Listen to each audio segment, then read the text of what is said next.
I don't care who you are. Life is going to knock you down. Listen to me, many of you right now, life's got you up against the rope, and you got to do me a favor. Like, you can't give up. You can't give in. Pain is temporary. Pain is your friend. Pain is going to take you to the next level. When you going through pain, I know what you feeling. I know exactly, because I've been there. I've done that. But you got to work through it. And the reason why most of you are not successful is because every single time stuff not going your way, you give up, you quit, you let go, and people feel weakness. They feel it. You can feel when somebody's not committed, when they're not all in, when they're not dedicated. And there's another level you get to when you go all in. Winners win and losers lose. There are going to be times that you're going to be wondering, why should I keep showing up and working my business? Why should I keep at it? Why should I keep showing up to the conventions? Why should I keep picking up the phones and making the phone calls? Why should I keep fighting for my goals and fighting for my dreams? And what I want to remind you is that you got to show up for your life regardless of the circumstances. You got to show up in spite of the naysayers. You got to show up in spite of the conversation going on in your mind. You got to show up for your life, because if you don't, nobody else will. If you want unreasonable results in your life, you've got to be willing to be unreasonable. Part of being unreasonable, you don't judge according to appearances. Part of being unreasonable, you can see it because you believe it. You must have the faith to call forth those things that be not as though they were. You've got to decide, I deserve this, and I'm going to have it. You've got to say yes to your life. You've got to say yes. Yes to my dreams. Yes to me. Yes, I can make it. Yes, I can. Doesn't matter how many failures I've made. Doesn't matter how many mistakes I've endured.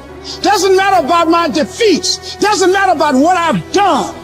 Yes, yes. I don't care about the fact I'm in a hole now. Doesn't matter about where I am.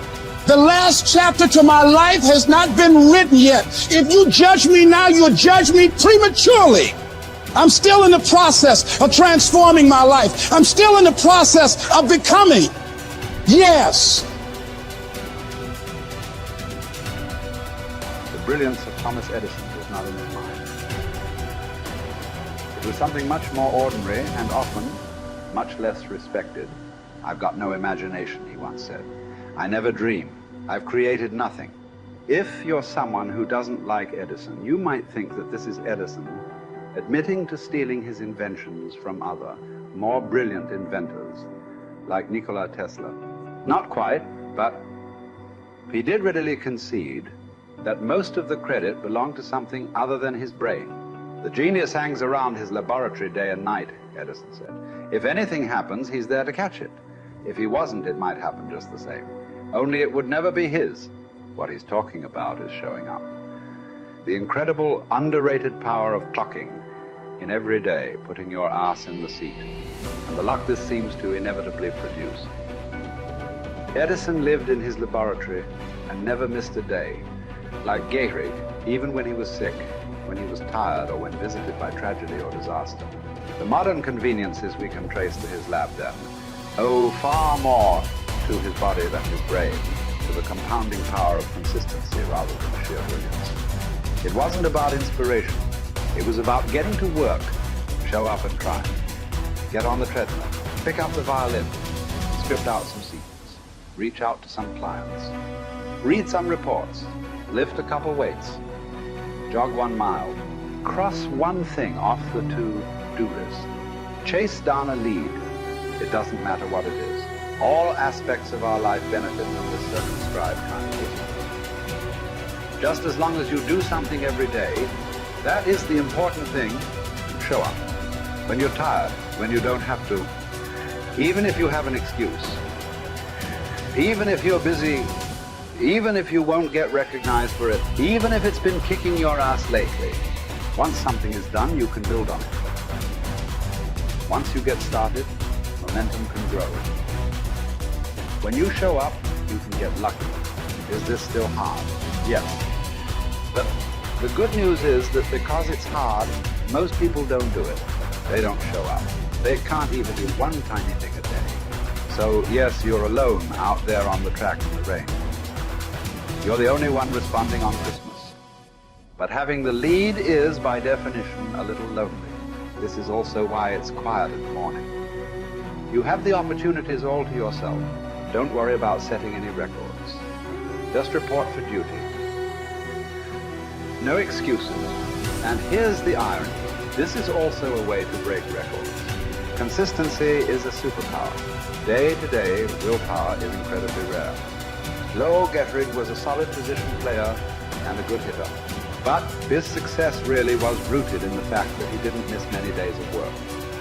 It's quite likely that had he continued at his normal pace and not been stricken with R's, that he would have put up career numbers that surpassed Babe Ruth.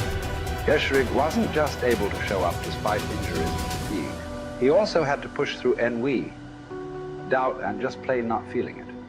He had slumps like we all do, but he also understood what they meant. As a minor leaguer, he had struggled at the plate and thought about quitting. The Yankees' owner sent down a scout to walk Gehrig through the very basic math of a batting average. A good hitter hits 300, and hitting 350 is terrific. Hitting 400 is almost unheard of. What does that translate to? Missing on 6 tries out of 10. A hitter can also go days, weeks without touching the ball. That's what the scout told him. The most important thing a young ball player can learn is that he can't be good every day. You don't have to always be amazing. You do always have to show up. What matters is sticking around for the next at-bat.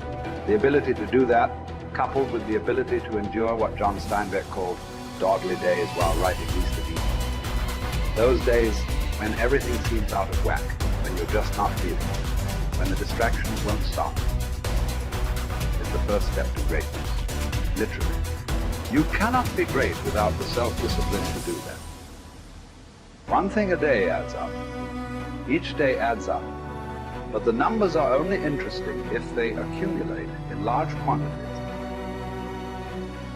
You guys that are just getting started, you're not going to start right here. You're going to start down there, probably in another city, another town. I grew up in Lake Charles, Louisiana, no money, raised by a single mother. I was in debt at 25 years old. First thing that I had to do in my life was not learn a new skill. First thing I had to do to get my life moving in the right direction was self-development. It is vital. It was vital for me that I improved myself and I could start depending upon me. I had to show up every day with some rituals, some disciplines, and start getting myself to trust me, not trust others, but trust myself to do the right thing every day. One of the things that I started doing was beating the sun up every morning. I'm going to beat that sun up every morning so that I have the discipline and the control over my life. So I knew, hey, before that thing pops, I'm going to pop. I'm going to get out of bed, depend on myself, get up at the same time every day. And for me, that time, regardless of where I was beat that sun up. No matter where I am, I'm going to beat that thing up. So it gives me a sense of control over my own life. Second thing,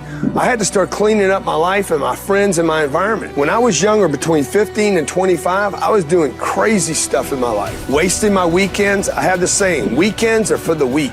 I was drinking, fooling around with a bunch of bad things, bad people. At 25 years old, I cleaned it all up. Quit going to those places. Quit hanging out with people that did not have ethics and discipline in their life. I wanted to build something in my life. I wanted to become someone. And to do that, to become someone in the eyes of the world, just beating that sun up every morning gives me the sense of accomplishment. That I did what I said I was going to do. That I woke up when I said I would wake up. And I start building respect for myself, start believing in myself so that I can go out into the world. And maybe today when I go into this meeting that I'm dressed for, they'll believe in me as much as I believe in me. And that'll show up in a contract, a deal, maybe even some money.